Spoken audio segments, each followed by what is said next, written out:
Assalamualaikum warahmatullahi wabarakatuh.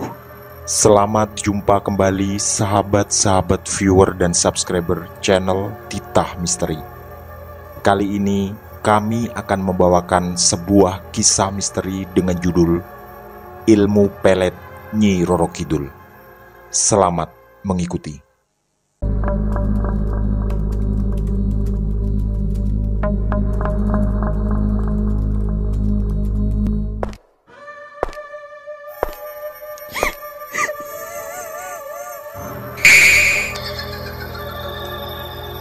Jangan pernah mengikuti kisah ini sendirian. Bersekutu dengan makhluk gaib tentu tidaklah dibenarkan, karena yang maha penolong hanyalah Tuhan yang Maha Esa. Nganjuk 1989. Tak pernah kuduga sebelumnya aku akan bersentuhan dengan hal mistis seperti ini.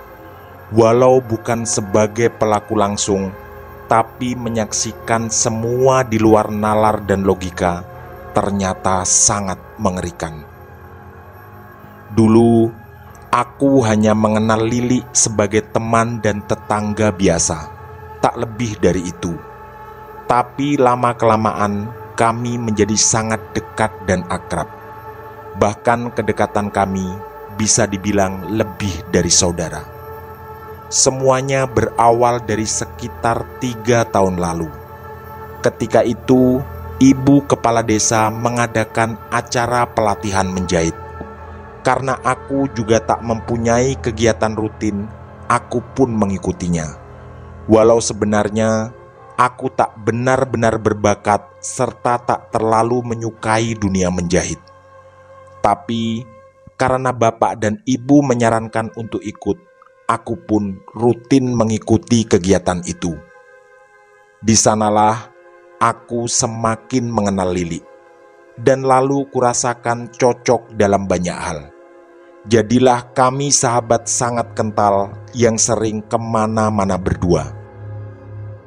Namaku Julaiha, dan orang-orang memanggilku Leha. Rumah Lili hanya terpisah 1 RT, dan jaraknya dari rumahku sekitar 300 meter. Awalnya Lili yang lebih tua 2 tahun kuanggap seperti kakak. Tapi lama-lama dia merasa risih setiap kali kupanggil Mbak Lili. Dan untuk menghilangkan rasa canggung atau sungkan, aku pun dimintanya cukup memanggil Lili. Dia berasal dari keluarga yang cukup berada. Walau tak juga terlalu kaya, tapi jauh lebih makmur dibanding kondisi keluargaku. Di zaman itu, ketika sepeda motor masih menjadi barang mewah, keluarga Lili menjadi salah satu dari hanya 5 atau 6 orang di kampungku yang mempunyai sepeda motor. Bapaknya termasuk salah satu juragan sawah, di mana bapakku adalah salah satu pekerjanya. Akhir-akhir ini, Lili merasa galau dan sering curhat masalah kegundahan hatinya. Di usianya yang menginjak 25 tahun, dia belum menikah. Di desa seperti kami, usia seperti itu sudah termasuk terlalu tua. Dan kata-kata perawan tua sering diistilahkan bagi wanita yang belum berkeluarga ketika umurnya sudah cukup untuk itu.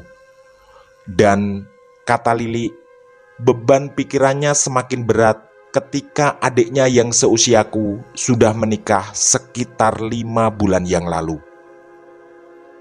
Dengan prosesi adat yang cukup rumit karena sang adik dianggap melangkai kakak, pernikahan itu pun berlangsung meriah dan ramai. Walau tentu menyisakan kegalauan bagi Lili, sang anak pertama. Sebenarnya Ratni, adik Lili, memang lebih cantik darinya. Paling tidak itu yang dikatakan orang. Sedangkan Lili menurutku sama seperti aku. Secara wajah sangat biasa.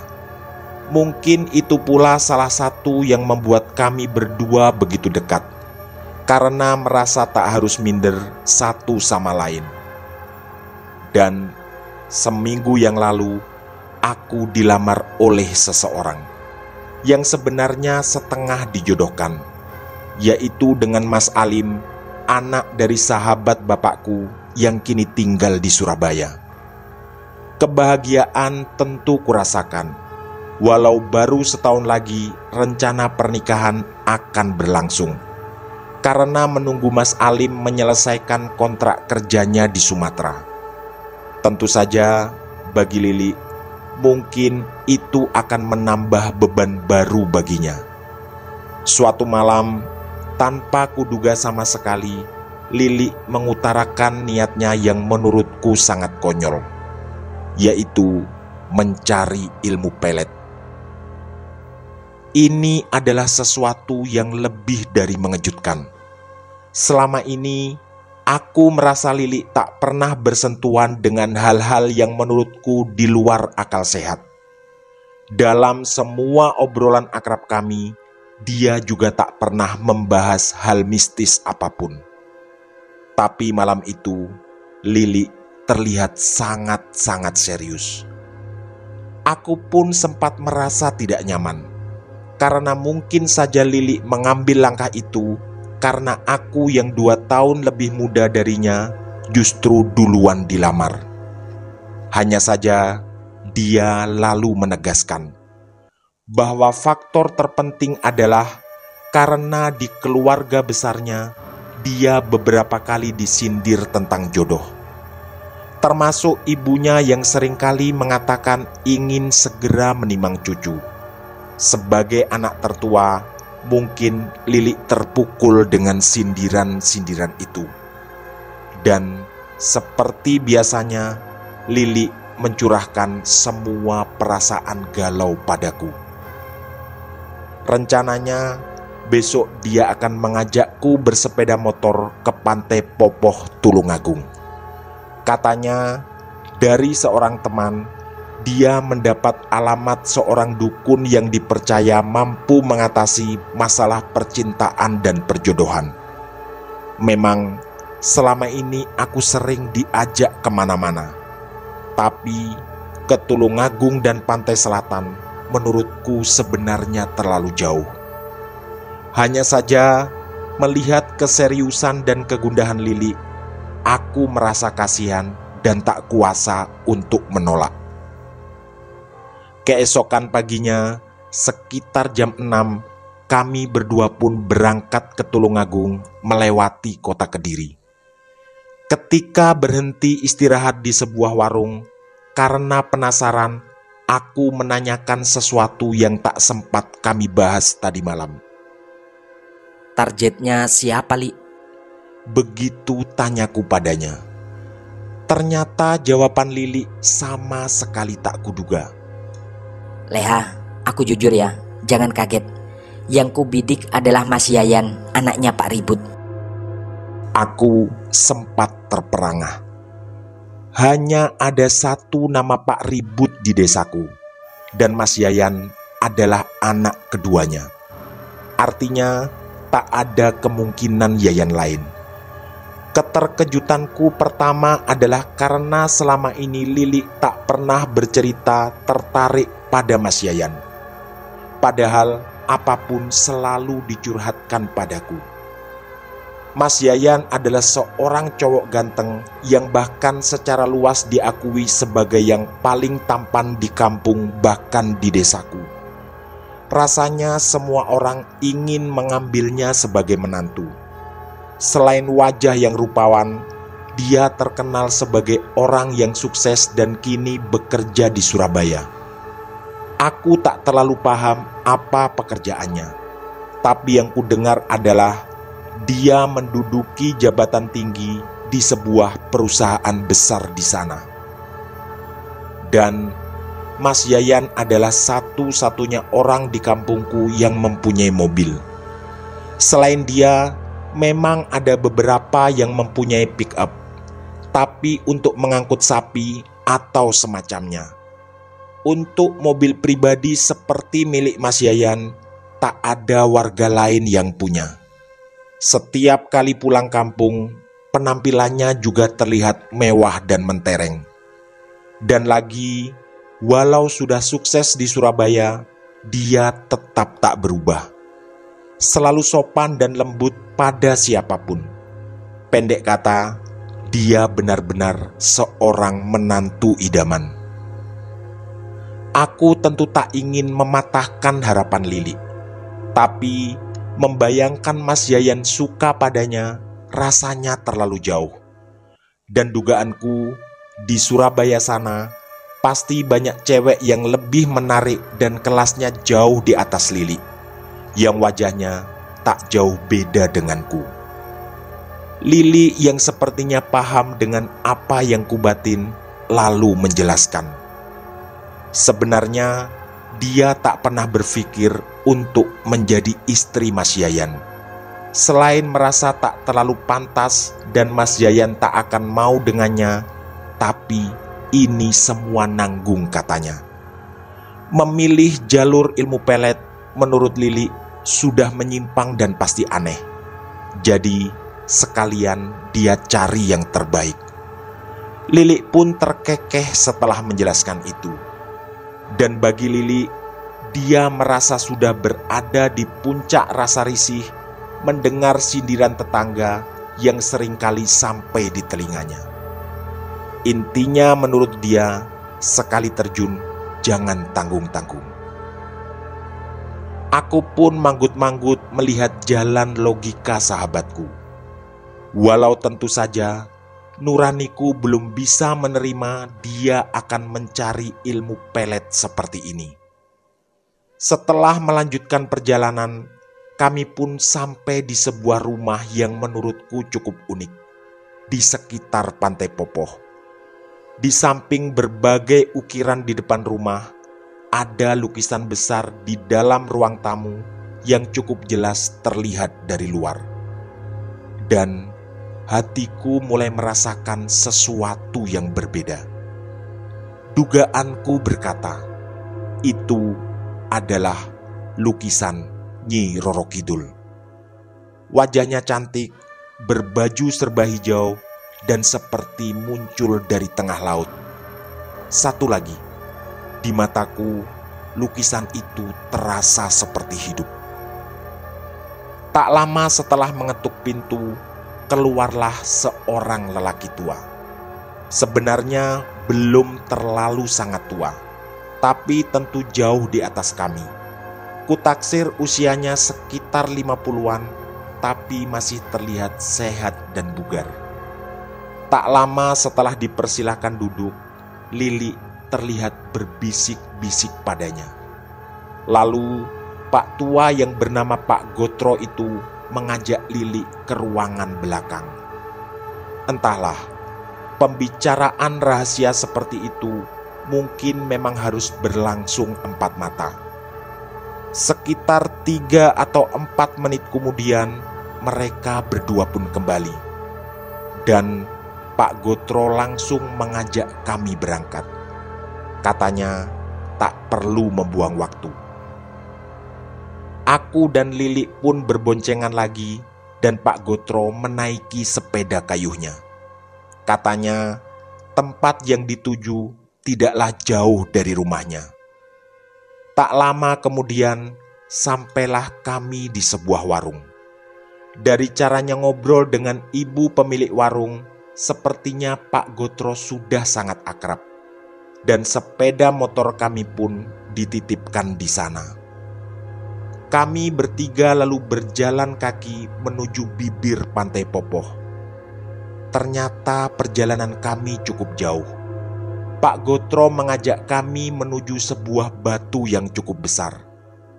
Hati dan perasaanku benar-benar tak karuan. Sama sekali aku belum sempat menggali lebih lanjut apa yang akan dilakukan Lili di sini. Juga ritual apa yang harus disiapkan. Begitu sampai di dekat batu besar itu, Pak Gotro memberi semacam briefing singkat pada kami berdua. Katanya Lili akan diajak terus berjalan, tapi tak jauh lagi, yaitu di balik batu besar itu. Sedangkan aku disuruh duduk di pasir dan menunggu prosesi ritual yang katanya tak akan berlangsung lama. Tangan kanan Pak Gotro memegang sebuah plastik hitam.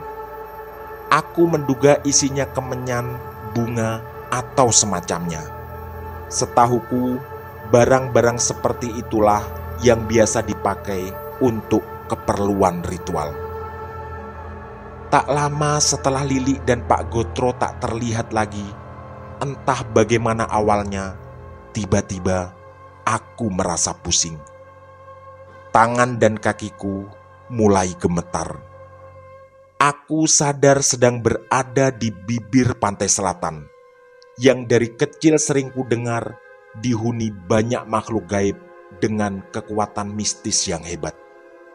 Dan kejadian berikutnya benar-benar tak mampu kujangkau dengan nalar. Tiba-tiba aku merasa duduk di sebuah kursi.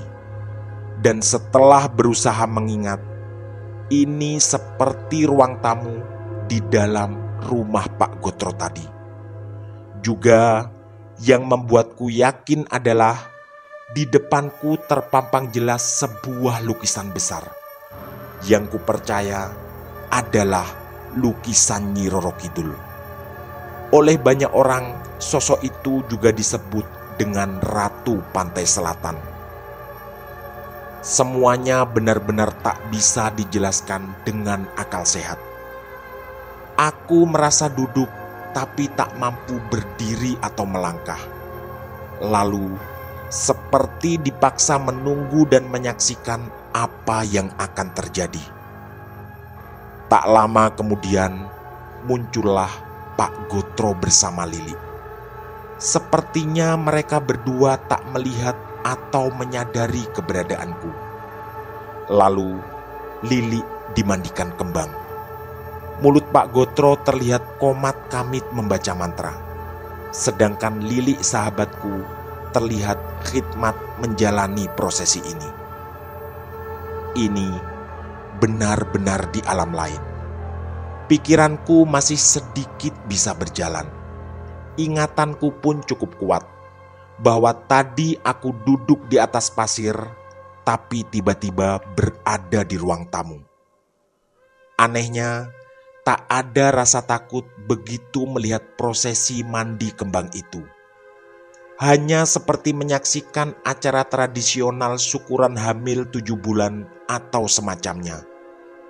Segayung demi segayung, air kembang itu disiramkan ke tubuh Lili. Kedua mataku terus seksama mengamati. Tak ada yang benar-benar aneh. Sampai di satu titik, aku terpaksa memalingkan muka. Dalam kondisi yang bahkan untuk sekedar berdiri dan berteriak aku tak mampu, Pak Gotro perlahan melucuti pakaian sahabatku. Dan sempat sekilas kulihat, Lili tak berpakaian sama sekali. Tak jelas apa yang terjadi setelah itu, karena aku tak mampu lagi menyaksikan. Hanya telingaku menangkap dengan jelas suara-suara desahan dari mereka berdua. Ingin rasanya aku melompat atau berteriak, tapi lagi-lagi aku tidak mampu. Setelah cukup lama, tiba-tiba terdengar debur ombak yang sangat keras. Dan aku pun seperti tersadar kembali dalam posisi duduk di atas pasir. Rasa takut yang tadi sempat hilang kini kembali memenuhi hati dan pikiranku. Tapi aku tentu tak boleh berlari dan meninggalkan Lili sendirian. Tak lama kemudian muncullah Pak Gotro bersama Lili. Aku lalu menatap tajam sahabatku, karena teringat peristiwa yang tak kusangka di alam lain barusan. Pak Gotro lalu dengan tersenyum mengatakan bahwa prosesi sudah selesai. Kami pun berjalan lagi mengambil sepeda motor di warung, dan kami bertiga kembali ke rumah Pak Gotro. Di sana tak ada lagi pembicaraan empat mata di antara mereka berdua. Di depan aku dan Lili, Pak Gotro hanya berpesan bahwa ilmu pelet yang telah dia pasang jangan dipakai main-main atau berselingkuh. Karena katanya itu adalah pelet tingkat tinggi yang didapat langsung dari Nyi Roro Kidul. Dan lagi, pelet jenis ini bisa sangat berbahaya. Lagi-lagi pikiranku berkecamuk. Berhubungan dengan Nyi Roro Kidul seperti ini sangat jauh dari bayanganku sebelumnya. Lili pun lalu mengajakku pulang. Setelah dia mengucapkan terima kasih, kami pamit dan Lili mengulurkan sebuah amplop pada Pak Gotro yang entah berapa isinya. Kami pun langsung pulang tanpa singgah-singgah lagi di jalan. Tak ada pembicaraan apapun selama di perjalanan, selain pertanyaanku untuk memastikan bahwa dia baik-baik saja. Aku memang sengaja menyimpan semua rasa penasaran untuk nanti kutanyakan di rumah. Kali ini kami langsung menuju ke rumahku. Memang selama ini jika ada yang sangat penting dan rahasia, Lili merasa lebih nyaman ngobrol di rumahku. Katanya kondisi rumahku lebih tenang dan cocok untuk membahas hal-hal penting. Karena bapak dan ibuku sedang di sawah dan rumah tidak terkunci, kami pun langsung masuk ke dalam kamar. Aku lalu mencecar Lili dengan banyak pertanyaan, terutama bagaimana prosesi ritual tadi.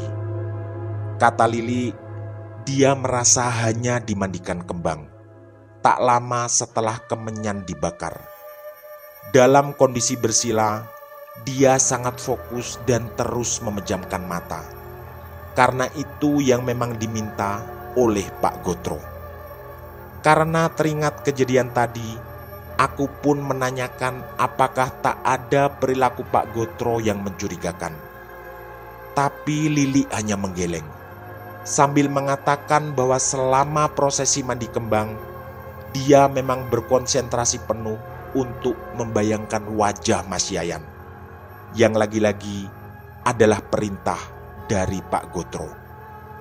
Sebenarnya aku ingin menceritakan apa yang tadi kulihat saat Pak Gotro melakukan sesuatu yang sangat di luar batas. Tapi lalu kuurungkan, karena selain itu mungkin akan menjatuhkan mental Lili. Bisa jadi semua hanyalah halusinasiku belaka. Lili lalu mengatakan bahwa Pak Gotro menjamin pelet ini akan sangat manjur.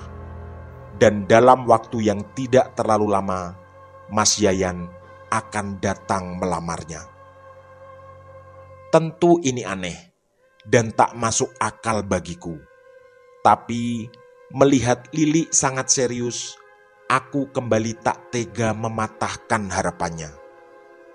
Lalu aku menanyakan persyaratan apa lagi yang harus dilakukan. Lagi-lagi Lili menggeleng dan mengatakan bahwa semuanya telah tuntas dan sudah diatasi oleh Pak Gotro. Sore harinya Lili pun pamit pulang. Tapi sejak kepulangannya, aku yang merasa sangat galau. Pertama, karena terus terngiang di benakku kejadian ketika Pak Gotro melucuti pakaian Lili. Walau mungkin saja semuanya tidaklah benar-benar terjadi. Dan yang kedua, aku sangat tahu bahwa ini adalah jalan yang tidak benar. Seperti melibatkan jin atau setan dalam urusan hati dan percintaan. Malam harinya, setelah sempat lama tak bisa memejamkan mata karena terus kepikiran Lili, akhirnya aku pun tertidur. Entah sudah berapa lama aku masuk ke alam tidur, ketika tiba-tiba aku merasa berada lagi di ruang tamu Pak Gotro. Dan kejadian persis seperti tadi siang terulang kembali.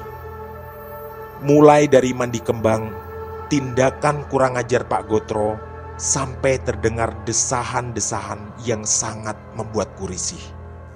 Tak lama setelah itu, tiba-tiba aku merasa berpindah tempat. Aku berada di kerumunan orang dan aku yakin saat ini aku sedang berada di dalam rumah Lili. Ternyata ini adalah acara syukuran atas kelahiran anaknya.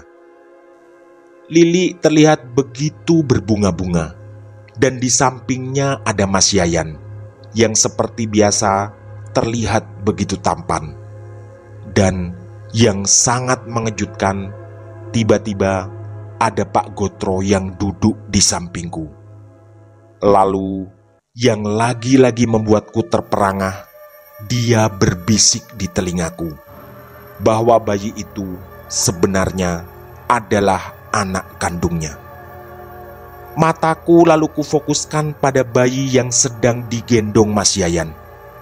Dan sepertinya benar, walau tidak terlalu mirip, tapi entah bagian mana di wajahnya yang membuatku merasa bayi itu punya kemiripan dengan Pak Gotro.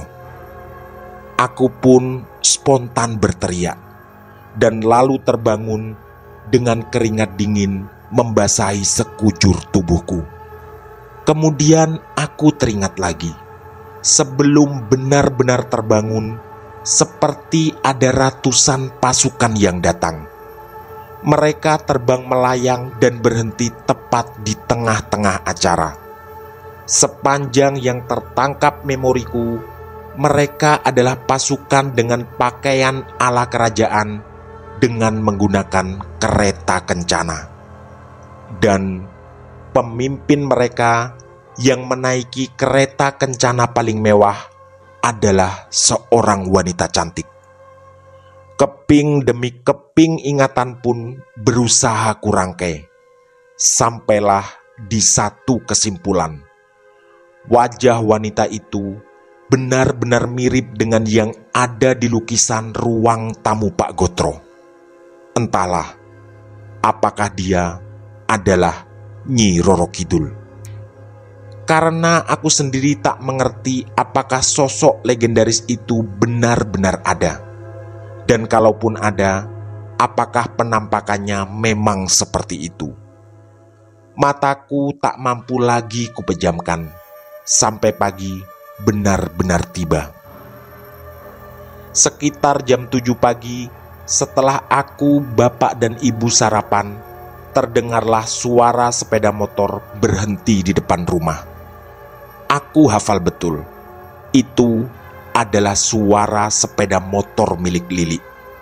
Dan ternyata benar.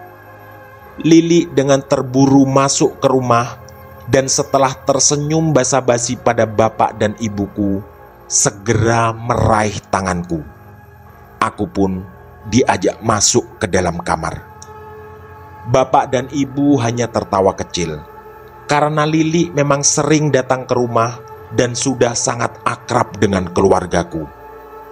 Di dalam kamar, Lili membawa kabar mengejutkan. Tadi malam, sekitar jam 8, Mas Yayan datang ke rumahnya. Dan bukan hanya sendiri, tapi bersama kedua orang tuanya. Ternyata kedatangannya adalah untuk melamar Lili. Aku tentu terperangah. Ini benar-benar tak masuk akal. Tiba-tiba aku teringat Pak Gotro yang kemarin berani menjamin bahwa Mas Yayan akan takluk tidak lama lagi. Lili pun terlihat senang, walau tak juga terlalu berlebihan. Katanya, sebenarnya dia tak benar-benar menyukai Mas Yayan seperti kebanyakan orang. Walau menurut orang-orang Mas Yayan sangat tampan dan menjadi menantu idaman, tapi menurut Lili tidaklah terlalu istimewa. Hanya saja, dilamar oleh Mas Yayan tentu adalah kebanggaan yang besar baginya.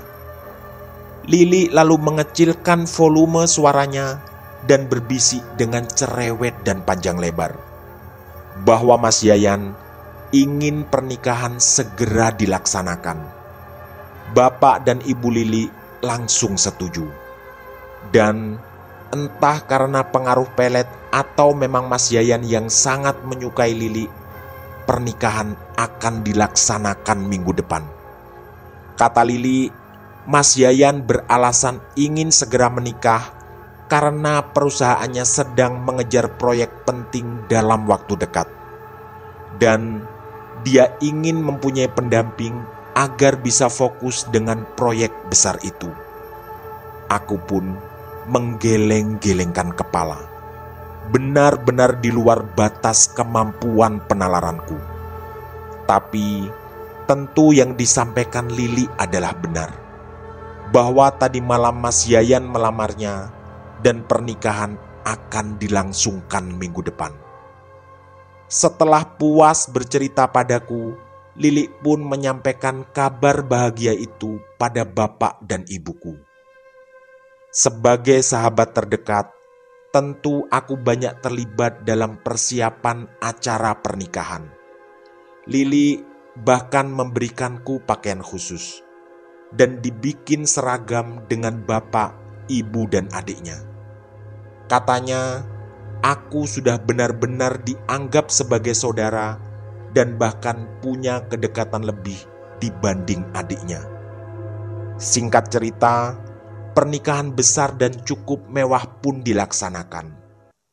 Selama 3 hari 3 malam diisi dengan beraneka hiburan.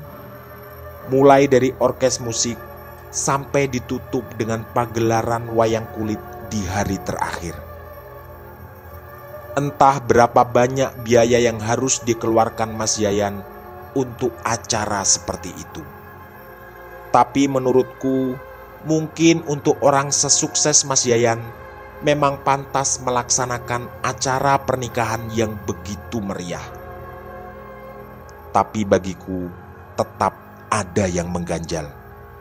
Terutama karena beberapa malam sebelum acara pernikahan, selama berturut-turut, aku mengalami mimpi yang aneh. Dalam mimpi itu, aku didatangi lagi oleh ratusan pasukan berkereta kencana. Dan lagi-lagi, pasukan itu dipimpin oleh seorang wanita cantik yang sama. Yang membuatku merinding adalah Lili selalu berada di kereta kencana yang sama dengan wanita cantik itu. Mereka duduk bersebelahan dan terlihat semua anggota pasukan begitu menghormatinya. Entahlah apa maksud dan arti dari mimpi itu. Seperti warga yang lain, aku pun turut bergembira dan mengucapkan selamat pada sahabatku. Masih teringat kegalauannya minggu lalu yang mengeluh karena istilah perawan tua dan dianggap tidak laku. Sehari setelah pernikahan, Lili datang ke rumahku dan pamit ke Surabaya. Tentu saja dia harus mendampingi Mas Yayan tinggal di sana. Kebahagiaan dan kesedihan tentu campur aduk di pikiranku. Aku pasti senang melihat sahabatku bahagia. Tapi di sisi lain, kami harus terpisah jauh. Dan lagi, kejanggalan besar tetap menghantuiku. Termasuk kekhawatiran jika kelak terjadi apa-apa padanya. Walau lagi-lagi, aku tak tega menceritakan mimpi yang kualami padanya. Rasanya tak sampai hati jika harus mengganggu kebahagiaannya. Sebulan setelah kepergian ke Surabaya, Lili dan Mas Yayan pulang kampung. Ternyata mereka membawa kabar gembira lain, bahwa Lili telah dinyatakan hamil oleh dokter. Aku bahkan sampai menangis mendengarnya. Ternyata benar yang dikatakan orang. Ketika hubungan persahabatan sudah sangat dekat, kita juga merinding merasakan kebahagiaan yang sedang dialami oleh seorang sahabat. Waktu pun berjalan lagi sampai Lili menjelang melahirkan. Selama rentang itu, aku seringkali dihantui oleh mimpi yang serupa. Intinya sama, ada pasukan yang datang dengan kereta kencana dan Lili selalu duduk bersama seorang wanita cantik sebagai pemimpin pasukan. Tapi di malam ketika Lili pulang lagi karena ingin melahirkan di rumah, yang kualami jauh lebih mengerikan. Aku bahkan tak tahu aku sedang bermimpi atau tidak. Malam itu ketika aku sulit tidur, tiba-tiba merasa berpindah tempat. Lagi-lagi aku sangat mengenali tempat ini. Ini adalah ruang tamu Pak Gotro. Seperti 9 bulan yang lalu, aku merasa tak bisa berteriak atau berlari. Rasanya dipaksa untuk menunggu dan menyaksikan apa yang akan terjadi. Kali ini yang datang bukan hanya Lili dan Pak Gotro. Pak Gotro terlihat menggendong seorang bayi laki-laki yang sedang menangis. Tunggu dulu. Setelah ku amati dengan seksama, wajah bayi itu mengingatkanku pada mimpi 9 bulan lalu. Wajahnya sama persis. Dan entah bagian mana dari wajahnya yang menurutku mirip dengan Pak Gotro. Tiba-tiba bayi itu berhenti menangis. Lalu dengan sangat tajam dia menatap Lili yang terlihat lemas dan dipaksa berdiri. Kemudian ini yang terjadi. Entah bagaimana caranya, bayi itu langsung melompat ke arah Lili. Dari mulutnya tiba-tiba keluar gigi-gigi yang sangat runcing. Di mataku semua terlihat begitu mengerikan. Lalu dengan sekali sergap, bayi itu menggigit leher Lili. Aku jadi teringat sebuah adegan di film Dracula. Tak butuh waktu lama, Lili sahabatku jatuh terkapar. Tenagaku tiba-tiba terasa kembali dan aku bisa berdiri. Tapi sesaat sebelum berlari menghampiri Lili, tiba-tiba ada beberapa tangan yang menahanku. Dan begitu menoleh ke belakang, ternyata sudah ada ratusan pasukan yang dari tadi berada di sana. 2 orang dari mereka semakin kuat mencengkeram tenagaku. Agak jauh dari mereka, berdirilah seorang wanita cantik yang tersenyum sangat aneh. Lagi-lagi wanita yang sama, yang selama ini berkali-kali mendatangi mimpiku, dan wanita yang sama pula yang ada di lukisan dinding ruang tamu Pak Gotro. Tak lama kemudian, aku berhasil berteriak. Dan bersamaan dengan itu, aku langsung terduduk di atas kasur kamarku. Entahlah, yang baru saja kualami, mimpi atau bukan. Ku tarik nafas dalam dan panjang, dan perlahan diriku berhasil kutenangkan.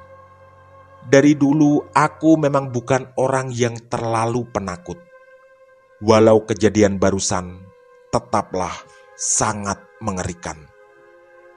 Kulirik jam dinding, jam 2 dini hari. Ada rencana untuk membangunkan bapak atau ibu dan menceritakan ini. Tapi kubatalkan karena aku tak ingin mengganggu beliau berdua. Dan lagi, bercerita tentang mimpi mungkin hanya akan ditertawakan. Akhirnya, aku hanya terpaku di atas kasur sampai subuh tiba. Bibirku tak henti menggumam doa agar Lili sahabatku diberi keselamatan. Perasaanku semakin tenang ketika sayup-sayup terdengar suara adzan subuh. Aku lalu bergegas ke kamar mandi untuk bersiap sholat. Bapak dan ibu juga bangun tak lama kemudian. Semua masih kurahasiakan dari beliau berdua. Hanya kerisauan hatiku yang terasa masih sangat kuat. Sekitar jam 5:30 terdengar suara sepeda motor berhenti di depan rumah. Telingaku masih sangat hafal. Itu adalah sepeda motor Lili. Yang datang adalah Ratni, adiknya. Dan ternyata dia membawa sebuah kabar yang membuat hatiku bergetar. Dengan terbata dan menangis, dia bercerita bahwa Lili sahabatku baru saja meninggal. Tapi bayinya berhasil diselamatkan. Sekarang keluarga mereka semua ada di rumah sakit. Dan ibunya yang memerintahkan untuk mengabariku.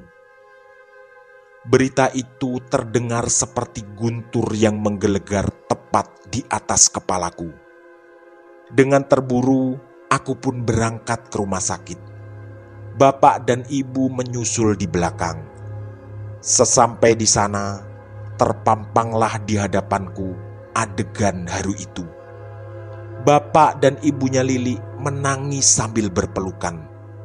Sedangkan Mas Yayan duduk tersandar di sebuah kursi, juga dengan berderai air mata. Kata Ratni, bayinya sedang di ruangan khusus. Tangis Bu Indah, ibunya Lili, semakin pecah begitu melihat kedatanganku. Aku pun didekapnya dengan erat. Air mataku juga tak mampu kubendung. Beberapa lama kemudian, aku meminta izin melihat jasad sahabatku. Begitu kulihat wajahnya, air mataku semakin tak tertahan. Terngiang jelas kedekatan dan kebersamaan kami selama ini. Tapi ada yang menarik perhatianku. Di lehernya sebelah kanan seperti ada bekas luka gigitan. Ini lalu mengingatkanku pada mimpi aneh tadi malam. Walau aku tak benar-benar yakin bahwa yang kualami tadi malam adalah mimpi. Keterkejutanku tak berhenti sampai di situ. Begitu seorang perawat menggendong bayi Lili keluar, kuperhatikan wajahnya. Dan wajah itu benar-benar sama dengan bayi yang kulihat tadi malam. Tak ada yang berbeda sama sekali. Dan entah bagian mana dari wajahnya yang mengingatkanku pada Pak Gotro. Di pemakaman ada perasaan sedih yang luar biasa. Seingatku, belum pernah kurasakan kesedihan seperti ini sebelumnya. Waktu pun terus berjalan, dan aku tetap merahasiakan apa yang ku ketahui tentang ilmu pelet Nyi Roro Kidul.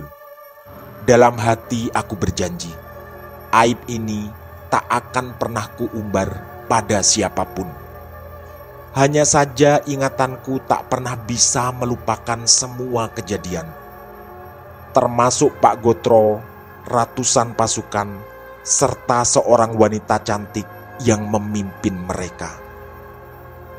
Sampai sekitar 3 bulan kemudian, tibalah hari pernikahanku.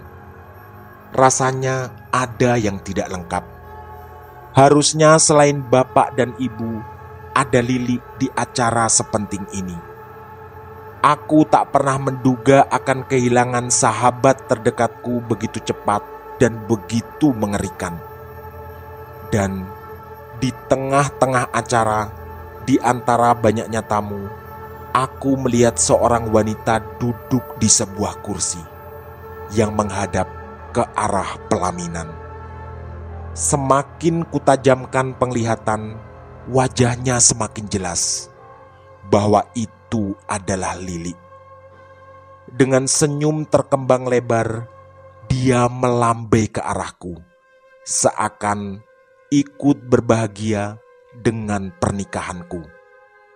Beberapa saat kemudian, sosok itu menghilang dari pandanganku.